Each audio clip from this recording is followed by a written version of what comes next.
나예요.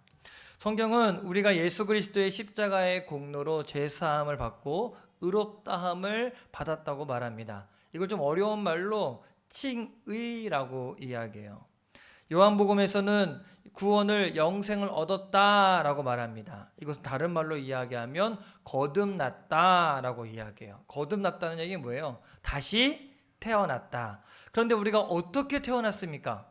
어떻게 다시 거듭났습니까? 한마디로 예수님의 우리 가운데 보내신 성령님이 우리 안에 오심으로 말미암아 우리가 다시 태어난 겁니다. 그러므로 구원받은 사람들 안에는 반드시 누가 계시냐면 성령님이 계십니다. 그리고 그때부터 성령님과 함께 동행하는 삶을 살게 됩니다. 여러분들은 우리 주님이 성령으로 여러분 안에 들어오셨다는 것을 아십니까? 구원받은 사람에게, 예수 믿는 사람들에게 예수님이 성령으로 당신 안에 계십니까? 라고 물어보면 뭐라고 대답할까요? 뭘 고민하세요? 저 여러분에게 다시 한번 성령님이 여러분 안에 계십니까? 아주 명확하게 대답해야 돼요. 네, 맞습니다. 네, 성령님이 내 안에 계십니다. 글쎄요, 잘 모르겠는데요. 계시나요? 잘 모르겠어요. 헷갈려요.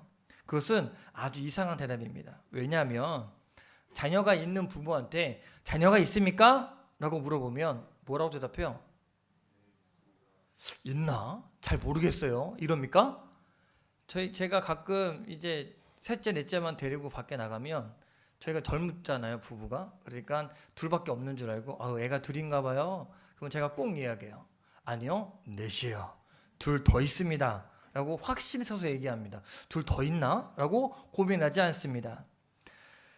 마찬가지로 주님이 내 안에 계신가? 라는 질문은요, 분명한 대답을 필요로 합니다. 구원받은 성도들에게 성령님은 반드시 계십니다. 그것이 성경에서 말하는 진리입니다. 문제는 구원받은 성도들이 자기 안에 계신 주님을 분명하게 느끼지 못하고 인식하지 못하고 살아가는 것이 문제인 것입니다. 계신데 있는 줄을 몰라. 마치 집에 누가 와 있는데 있는지 모르고 막 한참 하다가 깜짝이야, 언제 왔어? 이런 것처럼. 그런 적 없으세요? 이게 귀 잡히신 분들한테는 제가 그런 거를 많이 당해요. 우리 장원사님네나 장석보 지사님네 갑자기 가면은 들어온지도 모르고 계시다가 목사님 언제 왔어요? 이렇게 깜짝 놀라거든요. 근데 성령님이 우리 안에 계신지 모르면 이렇게 된다니까요. 계셨네요? 몰랐어요. 여러분, 주님이 내 안에 나와 함께 계신다는 것을 느껴지지 않는다면 주님과 동행하는 삶을 살 수가 없습니다. 느껴져야 그분과 함께 동행하며 살지 않겠습니까? 그러다 보니까 교회 오면 주님이 우리 안에 계신 것 같고, 예배 때 은혜도 받는 것 같고, 그런데 집에 가고 다 직장 생활하고 다시 세상의 삶을 산다면 그때는 안 계신 것 같아서 예수님 안 믿는 사람처럼 똑같이 살아가는 경우가 종종 발생하게 된다는 겁니다. 어느 목사님이 이런 글을 쓰신 적이 있습니다. 어느 날 한 학생이 상담을 요청했답니다. 자신은 요즘 교회에 다녀야 할지 말아야 할지 아주 심각하게 고민하고 있다는 겁니다. 왜 그러냐라고 물어보니까 자기 부모님을 보면 하나님이 안 계시는 것 같기 때문에 자기가 교회에 올 필요성을 못 느낀다는 겁니다. 아니, 부모님이 어떻길래 그러냐라고 물어보니까 이 아이가 하는 얘기가 자기 부모님들이 주일 아침이 되면 이제 준비해서 차를 타고 같이 교회를 가는데 주일 아침마다 싸운대요, 차 속에서. 그래서 왜 준비 안 하고 있었냐고, 예배 드리러 가는데 왜 옷이 그 모양이냐고 가면서 그렇게 싸운대요. 그렇게 시크 싸우다가 교회 주차장에 탁 도착하면 내리면서 안내하시는 거죠. 웃으면서 권사님 안녕히 잘 지내셨어요. 목사님 안녕하세요. 이렇게 돌변하자는 거예요. 그런데 이 모습을 보고 이 아들이 자기 부모님이 너무 이중적인 것 같고 비정상적인 사람 같아서 교회에 다니고 싶은 마음이 없다는 겁니다. 여러분, 왜 그럴까요? 교회 가면 천사가 되고 집에 오고 직장 가면 싸우는 사람이 되는 것, 뭔가 잘못된 신앙생활을 하고 있는 겁니다. 이렇게 된 것은요, 우리가 믿음의 비밀을 몰라서 그랬습니다. 오늘 우리가 읽지는 않았지만 갈라디아서 2장 11절에 14절에 보면 그냥 지나칠 수 없는 한 사건이 소개되고 있습니다. 베드로의 실수예요. 어느 날 이 베드로가 안디옥에 왔을 때 거기에 이제 이방인이었지만 예수님을 믿고 이제 구원받은 이방인들이 있었어요. 그래서 그들과 함께 식탁에 앉아서 같이 밥을 먹습니다. 밥 먹는 거 뭐 어려운 거 아니잖아요. 근데 이 당시에 유대인들은요, 이방인들과 함께 겸상하지 않습니다. 같이 밥 먹지 않아요. 근데 베드로는 이제 그들이 구원받았으니까 함께 같이 밥을 먹었어요. 밥을 먹다가 어떤 소리를 듣냐면 지금 이 할례주의자들, 유대인들이 들어온다는 얘기를 듣고 유대인들이 오니까 베드로가 밥 먹다 말고 그 자리에서 일어나서 밖으로 나갔어요. 그래서 왜 그렇게 했느냐? 자기가 이방인들과 밥 먹는 거를 유대인들이 봤을 때 그걸로 뭐라 할까 봐. 그거에 때문에 마음에 좀 불편함을 느껴서 그 자리에서 일어났어요. 슬그머니 일어나서 나가버렸어요. 그리고 나서 바나바도 따라서 그렇게 했어요. 그렇게 한 이유가 성경에 딱 명시되어 있는데 그가 할례자들을 두려워했기 때문에, 유대인들을 두려워했기 때문에. 밥 먹다가 일어날 수도 있지 뭐 어때? 라고 생각할 수도 있지만 이거는요, 베드로 생각 자체가 잘못된 거예요.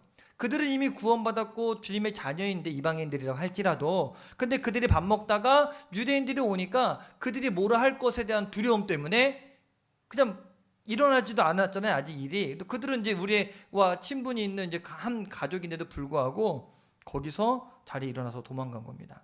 이것을 본 사도 바울이 화가 나서 베드로에게 이렇게 이야기했어요. 면전에 대고서 이야기한 겁니다. 14절에 같이 한번 읽어볼까요? 시작. 내가 유대인으로서 이방인을 따르고 유대인답게 살지 아니하면서 어찌하여 억지로 이방인을 유대인답게 살게 하려냐 하였노라.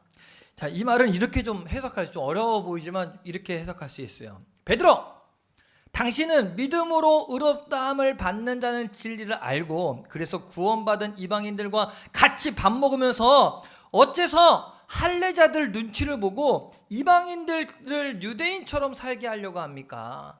왜 당신이 말한 것과 행동이 다릅니까? 라고 이야기를 하는 거예요. 내가 말한 대로 살려고 노력은 해야 되지 않겠습니까? 그죠? 베드로도 알았어요. 이방인들을 위한 하나님의 구원의 섭리가 있다는 것을. 고넬료 가정에 성령이 임하고 그들에게 세례를 베풀면서 하나님이 이방인들도 구원시키시는구나, 그들도 구원받는 조건이 되는구나 라는 걸 알았을 때 이미 생각이 바뀌었거든요. 그런데 말은 그렇게 해도 할례주의자들을 두려워했던 이 베드로의 위선, 그것을 바울이 지적한 겁니다. 그런데 오늘날 많은 성도들이 이 베드로처럼 살아가는 경우가 많이 있습니다.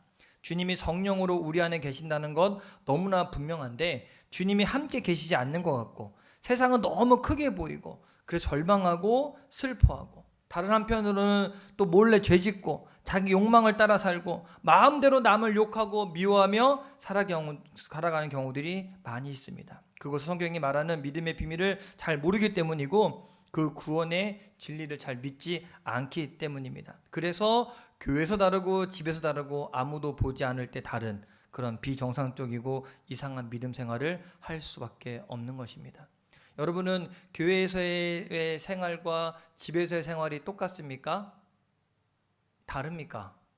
어디 가든 내가 교회 다니고 예수 믿는 사람인 것을 당당하게 증거하십니까? 아니면 숨기십니까?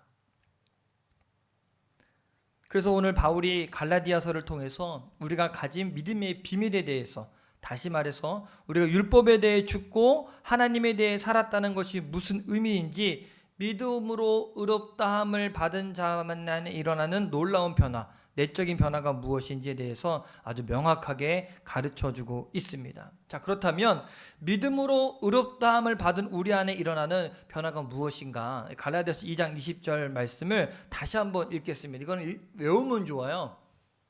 길어 보이지만 길지 않은 말씀. 같이 한번 읽어볼까요? 시작. 내가 그리스도와 함께 십자가에 못 박혔나니 그런즉 이제는 내가 사는 것이 아니요 오직 내 안에 그리스도께서 사시는 것이라. 이제 내가 육체 가운데 사는 것은 나를 사랑하사 나를 위하여 자기 자신을 버리신 하나님의 아들을 믿는 믿음 안에서 사는 것이라. 아멘. 자, 여기 구원받은 사람들 안에 일어나는 두 가지 현상을 이야기합니다. 첫 번째는 그리스도와 함께 십자가에 못 박힌 사람들이 그리스도인이다. 또 두 번째는 자기가 아니라 자기 안에 계신 그리스도께서 사는 사람이다. 내가 아니라 이제 누가 사는 사람이다? 예수님이 사는 사람이다. 그래서 이제 내가 사는 것이 아니요 오직 내 안에 그리스도께서 사신 것이라 라고 말합니다. 아주 쉽게 한마디로 나는 죽고 예수님은 사는 인생, 그렇게 사는 사람. 사실 우리 기독교 신앙은요 영생을 추구하는 종교입니다. 그래서 우리는 죽지 않습니다. 잠들었다가 다시 깨는 거지.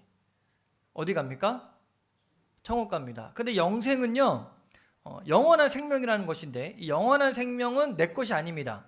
예수님이 주시는 겁니다. 즉 예수님이 내 안에 오심으로 말미암아 내가 영원한 생명을 얻는 거예요. 내 게 아니라. 자, 그렇다면 내가 죽어야 예수님이 내 안에 오시는 거 아닙니까? 예수님이 내 안에 오셨고 내가 죽어야 영생을 얻는 겁니다. 그렇죠? 그러면 내가 죽어야 돼. 그래 예수님이 사니까. 내가 살아있으면. 예수님은 어떻게 날 방법이 없잖아요. 그래서 우리가 어떻게 죽고 또 어떻게 영생을 얻는지를 성경에서 좀 잘 배워야 됩니다. 오늘 말씀에서 내가 그리스도와 함께 십자가에 못 박혔다라고 이야기해요. 그리고 이제는 내가 사는 것이 아니고 내 안에 그리스도가 산다라고 이야기해요. 자, 그러면 제가 물어볼게요. 여러분 예수님과 함께 십자가에 못 박히셨습니까? 정말로요? 우리 여기 죽어본 사람 아무도 없고 진짜로 못 박혀본 사람 아무도 없습니다. 그렇죠? 근데 왜 여기 성경에서 우린 죽어본 적도 없고 다시 살아난 적도 없고 못 박힌 적도 없는데 왜 그렇다고 이야기할까? 우리가 아니라 예수님이 죽었다가 다시 살아나셨다는 거예요. 그래서 성경은 구원받은 저와 여러분들은 예수님 안에서, 다시 말하면 예수님과 함께 죽었고 예수님과 함께 다시 살아난 것을 경험했다는 것입니다. 내가 안 해도 예수님이 했기 때문에 이미 나도 경험한 것과 마찬가지라는 겁니다. 그래서 존 스토트 목사님은요, 우리들은 실로 죽은 자 가운데서 다시 살아난 자들입니다 라고 말합니다. 우리는 이미 죽었고 그리고 다시 살아난 사람들입니다. 그렇다면 우리가 어떻게 예수님과 함께 죽었을까? 사도 바울은요 십자가 사건을 이야기합니다. 우리가 예수님과 함께 십자가에 못 박혔다는 것입니다. 내가 예수님을 나의 구원자로 믿을 때 우리 안에 일어나는 영적인 사건이 하나 있는데, 그것은 바로 내가 예수님과 함께 십자가에 못 박히는 것입니다. 하나님은 왜 이렇게 하셨을까? 그럴 것이 우리가 죽지 않고서는 영생은 얻을 수 없기 때문에, 우리가 죽어야 되기 때문에. 거룩한 하나님의 영이 어떻게 온갖 죄로 더러워진 우리 안에 오실 수 있겠습니까? 내가 죽고 내 안에 깨끗해져야 그 안에 오실 수 있거든요. 그렇게 함으로 우리가 십자가에서 죽을 수밖에 없다는 것입니다. 한번 따라해 볼까요? 나는 죽었습니다. 나는 죽었습니다. 제가 김희두 목사님에 관해서 논문을 썼는데, 김희두 목사님의 아주 유명한 일화가 하나 있어요. 예수님을 믿고 본인이 구원받았다는 확신이 있은 다음에 자기가 죽었다는 걸 알은 거예요. 그래서 동네에다가 부고장을 돌렸어요. 근데 김희두 목사님은 동네 유명한 깡패였거든요. 근데 그 깡패가 죽었다는 이 부고장이 도니까 잔치를 벌였어요. 동네 사람들이. 왜? 우리를 괴롭히는 깡패가 죽었으니까 막 잔치를 벌였어요. 그래서 죽었다고 부고장을 다 돌렸는데 동네에 나와보니까 김희두가 돌아다녀요. 그러니까 야, 제가 또 우리한테 해코지 하려고 저렇게 하나 보다. 근데 김희두 목사님 그다음부터 뭐라면, 나는 예전에 김희두는 죽었다고, 지금은 내가 아니라 예수님으로 내 안에 사는 거라고 그렇게 하고 다녔다는 거예요. 그 예수를 믿어도 그냥 화끈하게 믿었던 분이 이 김희두 목사님입니다. 여러분, 저와 여러분들은 예수님과 함께 죽었습니다. 과거의 나는 이제 없습니다. 이제 나는 예수님 안에 새로운 자로 태어난 것입니다. 옛 자아가 죽었다는 거예요. 그래서 이 사실을 이 로마서 6장에 보면 세례, 우리 세례 다 받았잖아요. 세례로 표현해 줍니다. 그래서 이거를 여러분 좀 쉽게 이해하시라고 메시지 성경을 제가 그대로 갖고 왔습니다. 로마서 6장 3절에서 7절까지 말씀을 제가 대표해서 같이 눈으로 따라 읽으시면 될 것 같아요. 읽겠습니다. 우리가 받은 세례의 의미가 바로 이것입니다. 세례는 예수의 삶 속으로 들어가는 것입니다. 물에 들어갔을 때 우리는 예수처럼 죽어 매장된 것입니다. 물 위로 일으켜졌을 때 우리는 예수처럼 부활한 것입니다. 우리 한 사람 한 사람을 우리 아버지 하나님이 일으켜 세우셔서 빛이 가득한 세상에 들어가게 해주셨고, 그래서 지금 우리는 은혜가 다스리는 그 새 나라에서 길을 찾아 살게 되었습니다. 너무도 분명하지 않습니까? 우리 옛사람은 그리스도와 함께 십자가에 못 박혔습니다. 죄의 삶, 그 비참한 삶에 종지부를 찍은 것입니다. 이제 우리는 더 이상 죄에 이리저리 휘둘리지 않습니다. 우리는 믿습니다. 그리스도의 죽음은 죄를 정복하는 죽음입니다. 그 죽음에 우리가 들어갔다면 또한 우리는 그분의 부활, 곧 생명을 구원하는 부활 속으로 들어갑니다. 할렐루야. 이게 세례의 비밀이거든요. 우리가 완전히 죽었다가 다시 살아나는 것. 우리는 예수님과 함께 십자가에 못 박힘으로 과거에 우리 마음대로 죄짓고 죄책감에 시달리고 죄에서 끌려다니던 그 비참한 삶에 종지부를 찍고 이제 예수의 부활에 참여하여 새로운 생명을 가진 자로 거듭나게 되었습니다. 할렐루야. 보라, 이전 것은 지나갔으니 새 것이 되었다. 자, 그런데 많은 성도들이 이 죽음의 의미를 잘 모릅니다. 제가 예전에 한번 이 죽음에 대해서 이야기하다가 이 수도원에 있었던 일을 얘기한 적이 있습니다. 죽음에 대해서 물어보니까 이 묘지에 가서 욕을 시큰하고 오라고 시켰어요. 묘지에 가서 이 수도사가 욕을 시큰하고 왔어요. 그러니까 하고 나서 욕하고 왔다 그러니까 무덤에서 뭔가 반응이 있대요. 그랬더니 아무런 반응이 없다고. 그러면 다음날 가서 이제 칭찬을 시큰하고 오라고. 가서 또 무덤에 가서 칭찬을 시큰하고 왔어요. 그랬더니 또 와서 하고 왔다니까 반응이 있어요. 그러니까 반응이 없다는 거예요. 죽음이라는 것은 바로 그것입니다 라고 이야기했다는 거예요. 내가 죽었다는 거는요, 나를 욕해도 나를 칭찬해도 거기에 반응하지 않는 겁니다. 이게 죽음의 신비예요. 근데 어떤 분은 내가 상처받았다고 이야기해요. 상처는 누가 받아요? 내가 방금 뭐라고 얘기했어요? 내가. 네. 내가 받는 거예요. 내가 죽었으면 상처받는 사람도 없는 거잖아요. 내가 받는 거예요. 상처받기 쉬운 자아를 붙잡고 살아가는 겁니다. 많은 성도들이 이야기하기에 살기가 힘들다고, 나 살기 힘들다 그래요. 누가 사는 거예요? 내가 살아있으니까 살기가 힘든 겁니다. 자기 힘에 의지해서 살아가니까. 예수님을 믿는다고 하면서 사실은 자기만 믿고 사는 겁니다. 자기만 믿고 사는 것만큼 불쌍한 건 없어요. 왜? 자기가 책임질 사람이 자기 자신밖에 없으니까. 내가 죽어야 우리 가정에 비로소 예수님께서 역사하시다는 사실을 기억하시게 되길 바랍니다. 제가 수요일에도 얘기했지만 여러분, 믿는 구석이 분명히 있어야 돼요. 여러분에게 믿는 구석은 어디에 있습니까? 누굽니까? 확실합니까? 수요일날 이제 예배를 끝나고 집에 갔는데 그 하윤이가 되게 아팠어요. 굉장히 열이 막 39도까지 막 오르고 했으니까. 그래서 수요일날 예배 때 또 예배도 다 드리고 나서 집에 왔는데 밤에 온도계 재봤더니 40도예요. 망가진 줄 알았어. 근데 제가 저도 재봤더니 저는 제 정상이더라고요. 40도까지 올라가. 그러면은 보통 부모들은 병원 데리고 가잖아요. 우리 병원 안 가요. 그래서 데리고 가서 내가 그랬어요. 우리 집사람한테. 야, 이거 열이 이렇게 오르면 애기 나중에 합병증 생기는데 어떡하냐 하면서 제 느낌에 이건 내가 할 수 있는 게 아니라 그건 기도밖에 없구나. 해열제 먹었는데 열이 떨어지지 않으니까. 그래서 애를 눕혀놓고서는 기도했어요. 하나님, 우리 하윤이 낫게 해주세요. 그래서 간절히 기도, 하윤이 아멘 해요. 그리고 난 기도하고 난 잤어요. 왜? 저는 믿는 구석이 있거든요. 근데 우리 집사람이 누워서 이제 제가 한 말 있으니까 얘 합병증 생기면 어떡하나라고 걱정하다가 갑자기 귀에 자꾸 맴돌더래요. 믿는 구석. 근데 믿는 구석이 본인도 생기니까 그냥 믿고 잔 거예요. 그리고 자고 나서 애가 멀쩡해졌어요. 났어요. 네, 났어요. 그리고 이제 해열제 좀 먹고 나니까 약도 잘 듣고 그 다음날 한 번 더 병원으로 와서 갔더니 다 났다고. 지가 다 났대. 이제 자기 안 아프대. 안 먹어도 된대요. 다 났어요. 여러분 우리에게 믿는 구석이 분명히 있어야 됩니다.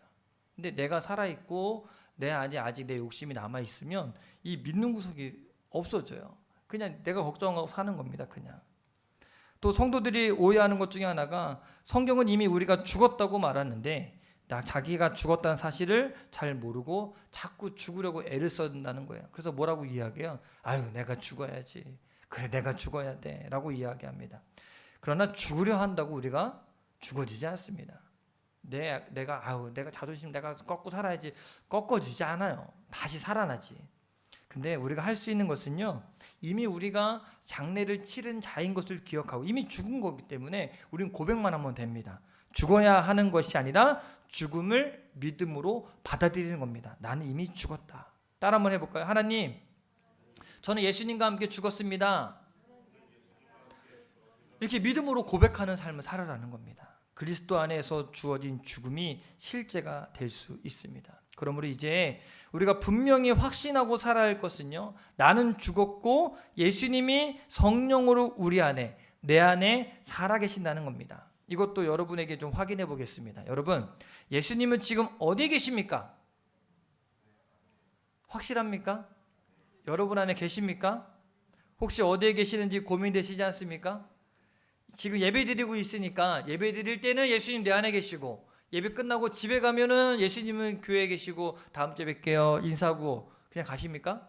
아니면 세상 가운데 살면서 똑같이 예수님과 동행하며 살아가십니까? 근데 우리는 예배 드릴 때는 예수님이 함께 계시는 것 같아. 세상 가운데 살면 어때요? 직장 생활하고 세상에 부대끼며 살다 보면 영적으로 메마르고 말씀도 못 보고 기도도 못 하고 이런저런 세상 죄에 빠져 살고 있으니까 아유 성령님이 내 안에 계시는데 내가 어떻게 이렇게 사나? 라고 하면서 의심하는 경우도 있습니다. 그러나 성령님이 근심은 하시지만 우리를 떠나진 않으십니다. 우리 안에 함께 계세요. 그러나 여러분, 부활하신 주님이 성령으로 우리 안에 오셨다는 것 굉장히 중요한 문제입니다. 이것을 모르면 예수를 믿는 것과 다른 종교 차이가 별로 없다고 생각해도 돼요. 자, 고린도후서 13장 5절 같이 한번 읽어볼게요. 이렇게 이야기합니다. 시작. 너희는 믿음 안에 있는가? 너희 자신을 시험하고 너희 자신을 확증하라. 예수 그리스도께서 너희 안에 계신 줄을 너희가 스스로 알지 못하느냐? 그렇지 않으면 너희는 버림받은 자니라. 자, 예수님 여러분 안에 계신 거 확실하십니까? 알지 못하면 어떻게 된다고요? 여러분 안에 계시죠? 확실하죠? 예수님 어디 계세요? 그러면 얘 안에요. 이러면 안 돼요. 예수님 어디 안에 계신다? 내 안에. 성경에서 하나님께서 사람을 보실 때 그가 하나님의 자녀인지 아닌지를 구분하는 기준은 뭐라고 이야기해요? 성령님이 그 안에 있느냐 없느냐. 성경은 너무나 분명하게 구원받은 사람들에게 성령님이 들어온다고 말씀합니다. 고린도전서 3장 16절 같이 한번 읽어볼까요? 시작. 너희는 너희가 하나님의 성전인 것과 하나님의 성령이 너희 안에 계시는 것을 알지 못하느냐. 어디 안에 계신다고요? 어디 안에? 확실합니까? 또 사도 요한이요, 요한일서 5장 11절 12절에 또 이렇게 이야기합니다. 같이 한번 읽어볼까요? 시작. 또 증거는 이것이니 하나님이 우리에게 영생을 주신 것과 이 생명이 그의 아들 안에 있는 것 그것이 아니라 아들이 있는 자에게는 생명이 있고 하나님의 아들이 없는 자에게는 생명이 없느니라. 자, 생명이 있는 자는 그 안에 뭐가 있다고요? 아들. 예수님이 있는 자는 생명이 있고 예수님이 없는 자는 생명이 없다. 즉 내 안에 성령이 있는 자가, 예수님이 우리 안에 성령으로 함께 있는 자가 구원받은 자고 그리스도인이다 라고 분명하게 이야기하는 거예요. 자, 이제 우리가 할 일은 하나입니다. 다른 거 없어요. 이것을 인정하고 믿는 겁니다. 끝. 예수님이 어디 계신다고요? 성령님 어디 계신다고요? 확실하죠? 여러분 어디 계세요? 여러분 자신은? 죽었지. 나는 죽었고 예수님은 살았고. 갈라디아서 2장 20절 다시 한번 읽어볼까요? 이대로 그대로 사시면 돼요. 같이 한번 읽어봅시다. 시작. 내가 그리스도와 함께 십자가에 못 박혔나니 그런즉 이제는 내가 사는 것이 아니요 오직 내 안에 그리스도께서 사시는 것이라. 이제 내가 육체 가운데 사는 것은 나를 사랑하사 나를 위하여 자기 자신을 버리신 하나님의 아들을 믿는 믿음 안에서 사는 것이라. 아멘. 분명하시죠? 헷갈릴까봐 제가 반복하는 겁니다. 이 구절은 이 두 문장으로 되어 있는데 앞문장에 보면 내가 십자가에 못 박혔다라고 말했는데 뒤에서는요 육체 가운데 살고 있다. 육체 가운데 살고 있다. 그리고 앞에서는 내 안에 그리스도께서 사시는 것이라 라고 이해하고 뒤에는 믿음 안에서 사는 것이라. 자, 이 비교를 좀 잘 이해해야 되는데 우리가 구원받았다는 것은요 영적으로 보면 내가 죽고 예수님이 사는 것입니다. 그런데 우리 현실은 어때요? 여전히 우리는 육체를 갖고 살아갑니다. 여전히. 그러나 하나 알아야 돼요. 우린 살아있지만 옛날과는 다릅니다. 왜냐하면 옛 자아는 죽고 내 안에서 주님이 살기 때문에. 그래서 변화된 자들은요 예전에는 막 혈기냈던 일들도 참고 넘어가기도 합니다. 내가 억지로 참는 게 아니라 그게 아무렇지도 않은 일이 될 수 있다는 거예요. 왜? 내가 아니라 내 안에 예수님이 다시 우리에게 말씀해 주셨기 때문에. 성경은 이것을 믿음으로 산다라고 표현합니다. 여기서 우리가 꼭 기억할 것이 있습니다. 나는 죽고 내 안에 예수님이 산다. 지식으로만 이해해서는 안 됩니다. 또한 경험으로 확인해서도 안 됩니다. 이것은 오직 믿음으로만이 가능한 것입니다. 확실히 믿으셔야 돼요. 나는 죽고 예수님이 내 안에서 산다. 받아들이고 계속 고백을 하고 확신하며 살아가는 겁니다. 그렇게 믿음으로 살아가다 보면 내가 죽고 예수님으로 사는 인생이 좀 더 구체화되기 시작됩니다. 그리고 주님이 내 안에 계시는 것이 실제가 된다면 그때부터 주님의 역사가 나타나기 시작합니다. 그리고 주님과 동행하는 신나는 믿음의 삶을 살게 됩니다. 상처받을 일이 없어집니다. 전에는 화나던 일이 괜찮아집니다. 이제는 예배가 기쁨이 되고 기다려집니다. 그냥 단순히 행위로서의 모든 것이 아니라 그냥 내 존재 자체가, 예수님의 존재 자체가 그냥 태양만 봐도, 바람에 흩날리는 이 낙엽잎만 봐도 눈물이 흐르고 기쁨이 넘친다니까요. 여러분 그런 경험 없으십니까? 은혜 충만하고 내 안에 예수님이 충만할 때는요 달만 보고 해만 봐도 눈물이 나고 기쁨이 넘쳐요. 없어요? 있잖아요. 매일매일 그렇게 살아갑시다. 그러면 하루하루가 지옥이겠습니까? 하루하루가 천국이겠습니까? 죄의 유혹에서 다 이겨낼 수 있어요. 말씀을 마치려고 합니다. 종교개혁자 마틴 루터에게 학생들이 찾아와서 이렇게 물었다고 합니다. 여러분 잘 아는 이야기일지도 몰라요. 선생님, 어떻게 그렇게 많은 마귀의 유혹과 죄를 이기며 살 수 있습니까? 그리고 루터가 이렇게 대답했다고 합니다. 그래, 마귀가 자주 내 마음의 문을 두드리면서 문을 열라고 소리칠 때가 많이 있어. 근데 그때마다 내 마음에 계시는 예수님이 나 대신에 문을 열고 마귀를 만나지. 그 마귀가 예수님께 물어본단다. 여기 루터 집 아닌가요? 그럼 예수님 말씀하시지. 그래, 과거에는 루터가 살았지. 그러나 지금은 루터는 죽었고 내가 이 집의 주인이야! 그러면 마귀는 깜짝 놀라서 다 도망간다는 거예요.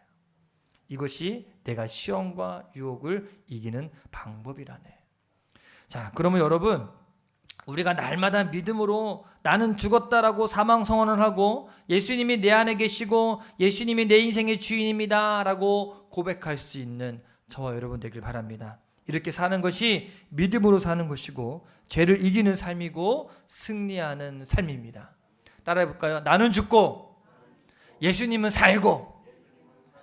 다시 따라해 볼까요? 나는 예수님과 함께 십자가에서 죽었습니다. 죽은 자는 말이 없다. 그죠? 죽은 자는 누가 찔러도 상처 안 받습니다. 죽은 자는 누가 막 칭찬해 준다고 골말하지 않습니다. 죽은 자는 말이 없습니다. 우리는 나는 죽고 예수님만으로 살아가는 저와 여러분 되셔서 주님께서 주시는 놀라운 은혜와 복을 날마다 누리시는 자 여러분 되길 주님 이름으로 간절히 축원합니다. 찬양을 같이 하고 기도하려고 합니다. 이 찬양